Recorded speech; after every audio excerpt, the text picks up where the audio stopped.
Alors, vous avez pu le comprendre que le sujet de ce soir, ça va être DevOps et SRE. Donc DevOps, c'est un terme qui est relativement connu, ça a été à la mode pendant quelques années. Et SRE, un peu moins. SRE, du coup, ça reste à la mode, mais c'est quand même moins connu que DevOps. On va essayer de voir un petit peu les différentes aspérités qu'il y a entre les deux. Alors, il y a quelque chose qu'on peut remarquer en se baladant dans les entreprises, c'est que DevOps et SRE sont deux termes qui peuvent être parfois utilisés de façon interchangeable. Et j'y vois deux risques. Le premier, c'est qu'en ne connaissant pas précisément à quoi colle DevOps et à quoi colle SRE, c'est qu'on soit moins amené à le mettre en place et à bénéficier justement des avantages de chacun de ces deux concepts. Et le deuxième risque, c'est que même si on décide de le mettre en place, sans savoir précisément ce que c'est, sans savoir vraiment le but et le but à atteindre avec ces deux concepts, c'est qu'on ne le fasse pas comme il faut. Donc là, du coup, on va essayer de mitiger justement ces problèmes-là. Et puis, pour commencer, du coup, on va essayer de se poser la question de pour quelles raisons ça a été mis en place et pour quelles raisons ça a été créé. On va se poser la question d'abord de ce que les gens veulent. En fait, ça va être le fil conducteur un petit peu de cette soirée, en tout cas de cette conférence. On va essayer de voir comment répondre aux besoins de chacune des personnes qui peuvent interagir dans l'IT. On va mettre l'utilisateur au centre, tout d'abord. Donc, on va se demander d'abord ce qu'ils veulent.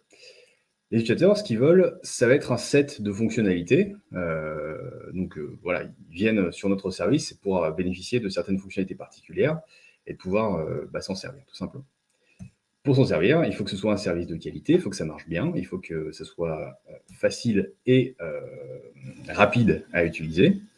Il n'y a rien de pire qu'un service qui demande de lire des pages et des pages de documentation pour s'en servir. L'idée, c'est d'avoir quelque chose de simple. Et il y a une chose en particulier qu'on a tendance un petit peu à oublier et qui est de plus en plus demandée, ce qui est une bonne chose, c'est la notion d'éthique. Sur différents aspects, ça peut être la notion d'éthique en termes d'impact environnemental, et ça peut être aussi la notion d'éthique en termes social. Savoir exactement dans quel contexte de travail les gens sont employés. Donc ça va être des choses qui vont être importantes à garder en tête. Maintenant qu'on a parlé des utilisateurs, on va pouvoir commencer à parler de ce que veulent les entreprises. Alors, dans la suite logique des utilisateurs, on va s'assurer qu'on puisse avoir de la satisfaction des clients. À travers ça, on va pouvoir gagner un petit peu la confiance des clients et essayer de les garder auprès de nous le plus possible, de la façon la plus fidèle possible. Deuxième chose, c'est de gagner et de garder la confiance des employés. Avoir un cadre de travail qui soit agréable pour eux et puis s'assurer justement qu'on puisse construire un futur avec ses employés. C'est vraiment quelque chose de fondamental. Et puis même pour eux, simplement, avoir un cadre agréable, c'est toujours positif. Ici, on va parler un petit peu de fiabilité.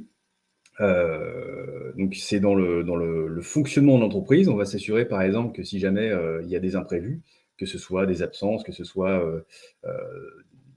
des imprévus qui peuvent nous donner quelques embûches, on va essayer de s'assurer d'avoir un fonctionnement qui soit fiable et qu'on puisse vraiment continuer notre activité quoi qu'il arrive.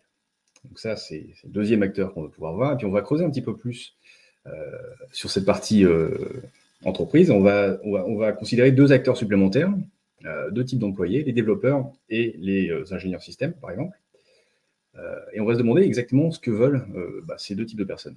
Au niveau des développeurs, ça va aller un petit peu dans la logique dont on a pu voir jusqu'à présent, c'est avoir une bonne culture d'entreprise qui va nous permettre tout simplement de se sentir bien dans l'entreprise dans laquelle on est, quelque chose qu'on va mettre assez en avant, c'est quelque chose d'assez important.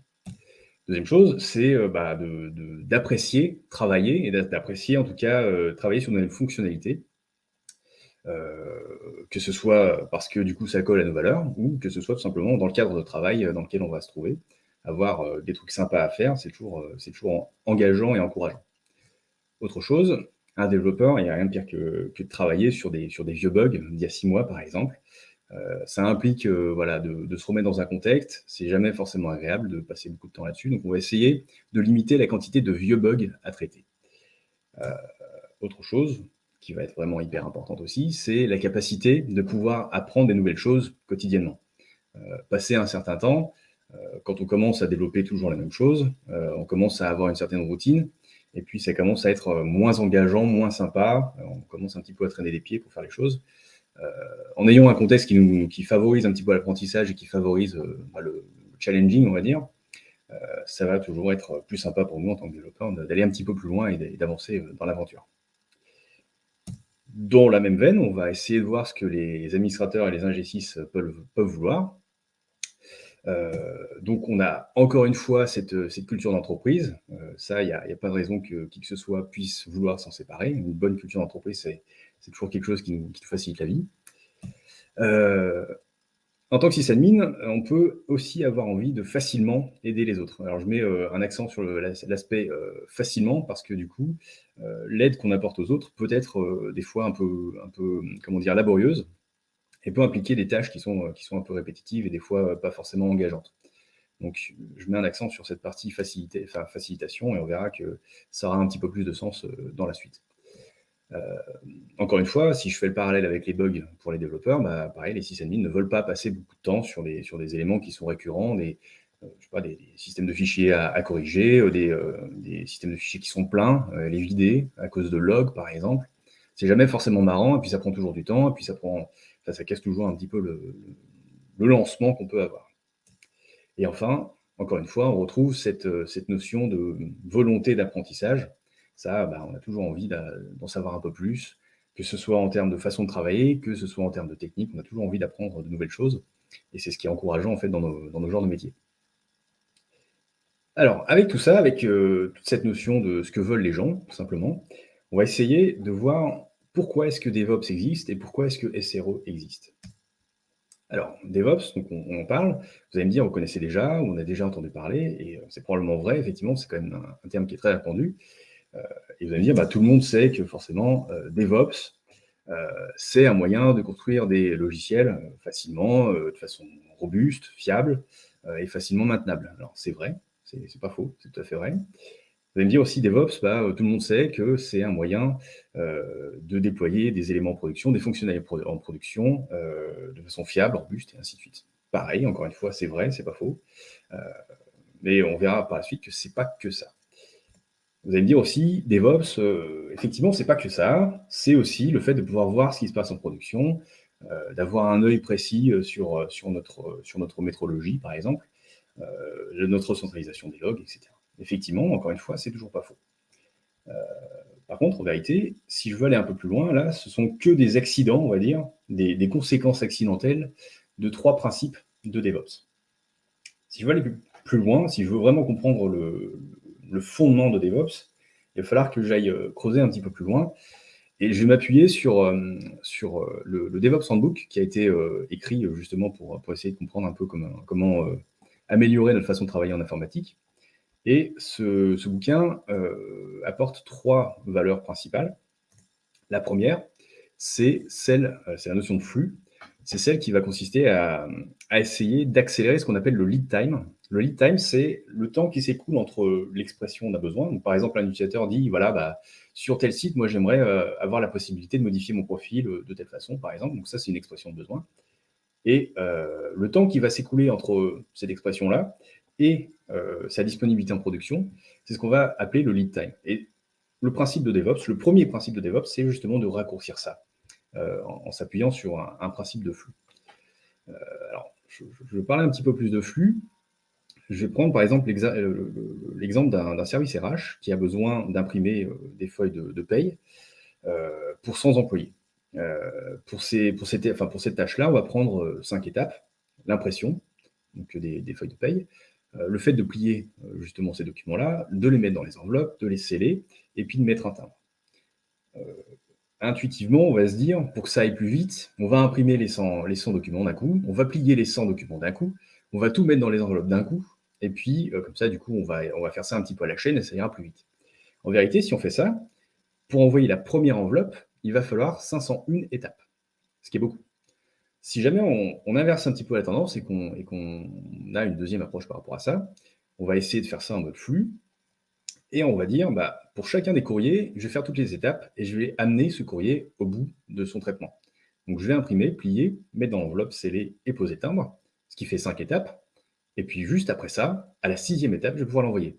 Ce qui fait que, ça va introduire très très bien la deuxième notion, ce qui fait qu'à partir de ça, bah, je vais pouvoir tout simplement me rendre compte très rapidement que si jamais il y a un souci, à la 6e étape, je serai en mesure de pouvoir corriger et ça m'évitera d'être passé par 500 étapes pour m'en rendre compte.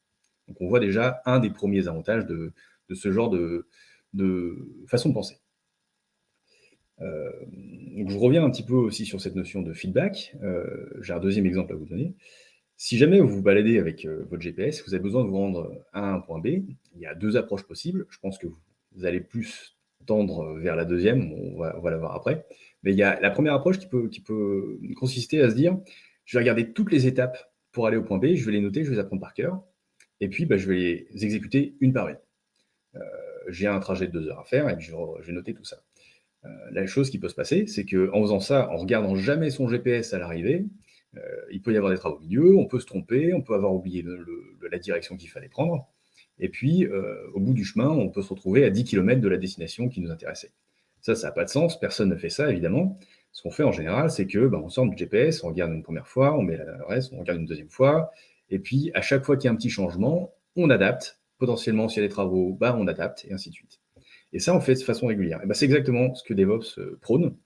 Et ça n'a pas de sens de le faire dans la vraie vie, ça n'aurait pas de sens de le faire dans notre façon de travailler en IT. Donc c'est un des deuxièmes principes que DevOps cherche à prôner. Euh, on va essayer de se donner des critères pour valider si oui ou non on va dans la bonne direction. Je rajoute un petit exemple. Vous connaissez peut-être forcément Azure, qui est un cloud provider.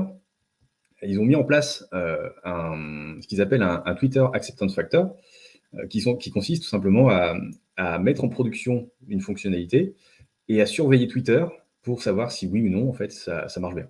Ils regardent en fait le nom de la feature. Si elle est associée à des mauvais mots, ça veut dire que c'est pas bon et donc il faut faire un rollback. Donc ce genre de mécanisme-là, il faut être un petit peu, voilà, il faut avoir de l'imagination, mais on a plein de choses à surveiller, on a plein de moyens de savoir si on va dans la bonne direction ou pas. Et donc c'est ce que DevOps essaie de prôner un maximum.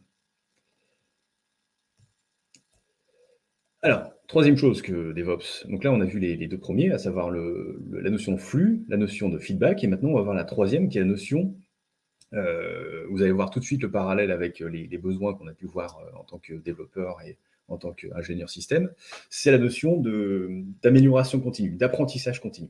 On va essayer toujours de s'enrichir en termes de connaissances pour essayer justement d'améliorer notre façon de travailler, d'améliorer nos outils, et ainsi de suite. Alors, il y a différentes façons de le faire. On peut se dire, voilà, enfin, il y en a que vous connaissez déjà, hein, c'est simplement faire de la veille technologique, de s'informer, d'aller regarder sur des flux RSS, etc. Il y a le fait de participer à des conférences, comme vous le faites par exemple ce soir. Mais il y a d'autres éléments qui rentrent en considération quand on parle d'apprentissage et d'amélioration continue. L'idée, c'est aussi donc d'essayer de tester des choses sur notre environnement, de savoir si ça s'applique à nous. S'il y a des nouvelles façons de procéder, on va essayer de les mettre en place, de vérifier si ça s'applique dans notre contexte. On va essayer d'apprendre de ses erreurs. Donc les erreurs, c'est pas grave, on a le droit d'en faire, hein. Et d'ailleurs, c'est plus facile d'apprendre de ses erreurs que d'apprendre de quelque chose qui est écrit sur un blog, par exemple. Et donc, on va essayer de s'appuyer sur tout ce vécu-là pour enrichir une base de connaissances communes qu'on va partager avec nos autres collègues, qu'on va partager avec des autres équipes. On va essayer de mettre en place des REX pour justement capitaliser tout ce savoir et essayer de partager un maximum la connaissance. Donc ça, c'est vraiment la troisième idée qui vient avec DevOps. Et c'est assez souvent une idée qui est un peu mise de côté parce que c'est pas celle qui nous vient intuitivement. Alors maintenant, on sait un petit peu tout ça. Et on peut, avec ces trois éléments, comprendre que tout ce qu'on a vu, enfin tous les a priori qu'on avait sur DevOps, en fait, ce sont souvent des conséquences un peu accidentelles de ces trois choses-là. Si je reviens sur la notion de flux, par exemple, vous risquez d'associer, par exemple, l'intégration continue ou le déploiement continu avec DevOps. Il y a une raison particulière pour laquelle ça n'est qu'une conséquence, c'est qu'en travaillant en mode flux, ce qu'on cherche à faire, c'est d'accélérer le traitement de chacune des tâches. Et il y a une des étapes du traitement des tâches qui consiste à tester, par exemple, et qui en général, vu que les tests manuels sont un peu longs, le principe de DevOps, c'est de réduire ce genre de bottleneck, ce genre d'accumulation. Et donc, une des conséquences, c'est la CI, justement, pour s'assurer que justement ce flux soit accéléré et que ça se fasse de façon très, très fluide. Et alors, maintenant on a bien parlé de DevOps, est-ce que vous saviez aussi que DevOps a eu des conséquences bien au-delà de la technique pure? On a traversé une période un peu compliquée là, ces 2 dernières années, et grâce au State of DevOps, qui est un rapport qui est fourni à la suite d'une étude qui s'appelle Accelerate, qui est fournie par Google. Une étude qui a consisté à sonder 30 000 entreprises et voir un petit peu les impacts de DevOps sur chacune d'entre elles. On a pu remarquer en fait que pendant la pandémie, les équipes qui avaient une culture un peu d'amélioration continue, qui était constructive et qui était inclusive, qui appliquait certains principes de DevOps, avaient 50% de chances de moins de subir des burn-out que les autres équipes. Donc ça, c'est vraiment une conséquence vraiment parfaitement accidentelle de DevOps. Et on voit que ça colle avec ce besoin d'avoir une culture d'entreprise qui soit agréable et une meilleure qualité de vie, on va dire, au travail. Deuxième chose qu'on peut remarquer, c'est que le nombre d'erreurs qu'on pousse en production est divisé par 3 quand on met en place DevOps, tout simplement parce qu'on a automatisé un certain nombre de choses et que en se séparant de tâches manuelles, on est moins sensible aux erreurs. Donc ça, c'est c'est la deuxième conséquence que je mets en avant par rapport à ça, c'est le fait qu'on peut se retrouver avec des éléments en production qui sont beaucoup plus fiables. Et la troisième conséquence que je veux partager avec vous, c'est des conséquences là qu'on va chercher un peu loin, parce que les autres conséquences, vous les trouverez facilement sur Internet, il n'y a pas de souci là-dessus.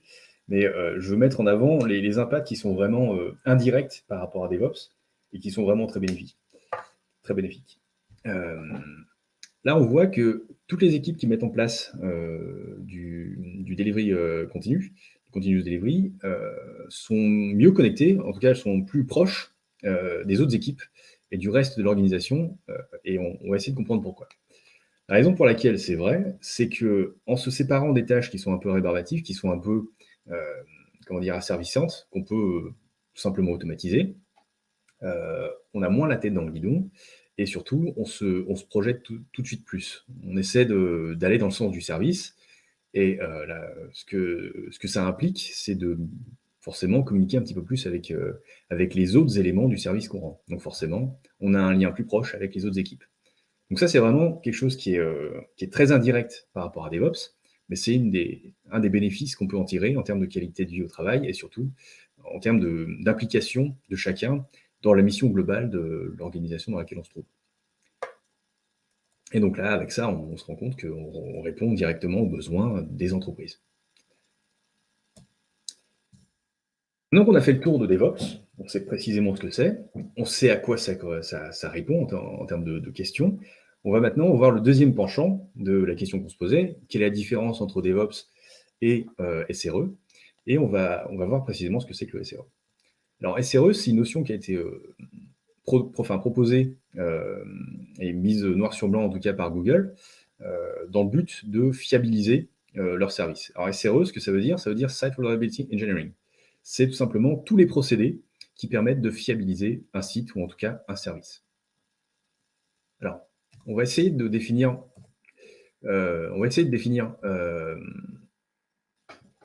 précisément ce que c'est que la fiabilité. Il y a deux façons de le voir. Ça peut être quantitatif ou ça peut être temporel. Je prends l'exemple d'un service qui est appelé théoriquement 50 fois par jour, donc il y a 50 requêtes par jour, et qui, pendant une petite minute, se fait attaquer et reçoit 2000 requêtes d'un coup. Il ne tient pas la charge et il tombe pendant ces 2000 requêtes-là. Il y a deux choses qu'on peut voir. C'est que la première chose, c'est que sur 23h59, tout allait bien, qu'on a un très bon niveau de service en termes de temps. Et la deuxième chose qu'on peut voir, c'est qu'en vérité, sur 2050 requêtes, il y en a 2000 qui sont en échec. Ça veut dire qu'on a plus de 99% des requêtes qui sont en échec. Donc on a deux penchants par rapport à ça, et c'est quelque chose qu'il faut un peu garder en tête. Je garde un petit mot là-dessus. On n'a pas besoin que le service soit à 100%. C'est pas vrai pour tout le monde. Il ne faut pas hésiter à se dire que des fois, ça coûte beaucoup trop cher d'essayer d'avoir un service à 100% par rapport à ce qu'on pourrait récupérer. Donc, c'est pas pour tout le monde. Et la deuxième chose, c'est que même si le service entier dans sa globalité n'est pas fonctionnel, on peut essayer d'avoir un service minimum qui serait rendu, même s'il y a une partie de notre application qui ne marche pas. Donc ça, c'est deux choses qu'il faut pas oublier, tout simplement. Alors maintenant, on va essayer de voir un petit peu plus que ce qu'apporte SRE, en tout cas quelques techniques, on ne peut pas toutes les voir, mais quelques techniques que SRE peut apporter. On va voir la notion de toll, qui est un nouveau mot, qui a été inventé expressément pour désigner un genre de tâche que tout le monde connaît, mais personne ne nomme. Donc le toil, c'est toutes les tâches qui sont répétitives, qui sont automatisables, qui n'apportent pas de valeur et qui sont faites manuellement. Et donc évidemment, le toil, c'est quelque chose qu'il faut réduire le plus possible. On va essayer vraiment de se séparer de ce genre de tâches parce que c'est asservissant, donc c'est pas agréable. Et en plus de ça, du coup, avec ça, on a un risque d'erreur. Et plus on automatise, moins on a d'erreurs. Deuxième principe qui vient avec SRE, c'est un principe que vous avez déjà probablement tous, mais que on va pouvoir détailler. On a un algorithme qui permet de résoudre les problèmes qui peuvent se proposer. Alors, dans la résolution de problèmes, on va avoir quelques éléments qui sont cruciaux, et en suivant cet algorithme-là, on s'assure d'avoir une meilleure qualité de service au fil du temps et de réduire le nombre d'erreurs au fil du temps. On verra pourquoi après.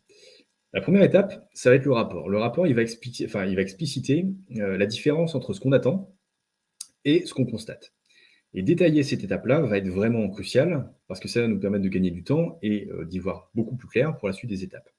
La deuxième étape, ça va être une étape de triage en anglais qui consiste à vérifier, s'assurer d'avoir un service minimum si c'est possible, arrêter le service si c'est pas possible, et puis potentiellement arrêter des fuites dans le cas où il y a une écriture en boucle dans des tables SQL ou ce genre de choses. Troisième étape, l'étape d'examination. Donc on va essayer d'observer chacun des composants qui concernent le problème qu'on rencontre. Et puis à partir de ça, on va essayer de faire des hypothèses. On va rentrer dans l'étape de diagnostic.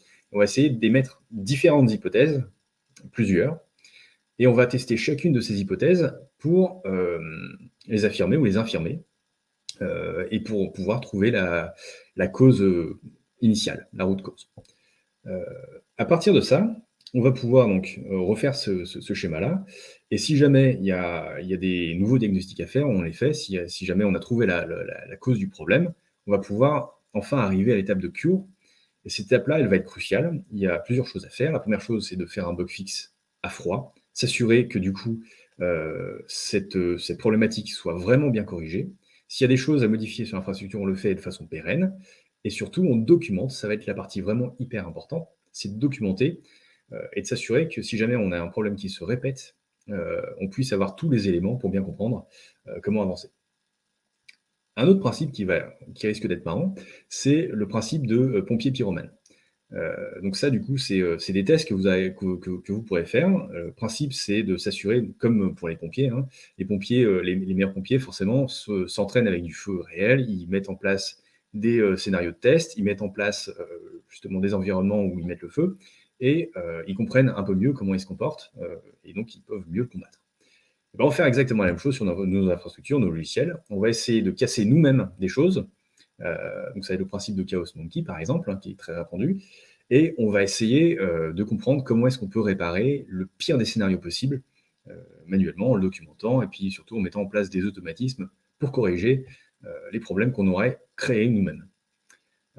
Ça, par exemple, du coup, c'est ce qui est mis en place, par exemple, chez Oui SNCF. Tous les 6 mois, il y a des tests de cassure, on va dire, sur l'infrastructure, et puis ils réparent eux-mêmes ce qu'il y a à corriger. Et dernière chose, alors là on avait un truc marrant, là on a un truc un peu moins marrant, mais dans une situation de crise, il n'y a rien de pire qu'avoir à réfléchir pour savoir ce qu'il faut faire. Dans une situation de crise, quand on commence à stresser, avoir une documentation qui détaille précisément ce qu'il faut faire pour rétablir le service, ça nous permet d'avoir la tête froide et ça nous permet d'avancer efficacement. Donc, à chaque fois qu'il y a un incident de production, on vous invite à faire une documentation claire de la résolution de ce truc-là, pour s'assurer que si jamais le problème se reproduit, vous avez la possibilité de suivre précisément les étapes qui sont marquées dans le document, ne pas avoir à réfléchir, et puis s'assurer justement que le service revienne de façon sereine. Donc ça, c'est la partie moins marrante, mais la documentation est importante. Je me permets juste de te faire prendre conscience que le temps passe, il te reste quelques minutes pour terminer. Ça marche. Bah, du coup, on arrive à la fin. Alors, je vous laisse avec une citation de Tim Ekman, qui est un ingénieur SRE chez Netflix, qui explique en fait, on lui a posé la question quelle était la différence entre DevOps et SRE, et sa réponse était tout simplement le but de DevOps et le but de SRE sont différents. La mise en place peut être à peu près commune, mais c'est important de comprendre en fait la maxime, on va dire, qu'il y a derrière DevOps et SRE pour bien les mettre en place et pour bien les implémenter, de sorte à ce que ça puisse répondre vraiment à vos besoins. Euh, donc, en ayant vu tout ça, en ayant vu ces deux notions-là ensemble, je pense que maintenant vous avez à peu près toutes les clés pour bien comprendre pourquoi vous avez intérêt ou non à mettre en place ces deux pratiques. Et puis surtout, si vous le mettez en place, en connaissant précisément ce qui motive un petit peu ces deux aspects-là, vous aurez la possibilité de le faire en toute connaissance de cause. Et puis vous n'aurez pas à mettre en place DevOps pour mettre en place DevOps, vous le ferez parce que vous savez ce que ça vous apporte typiquement dans votre entreprise.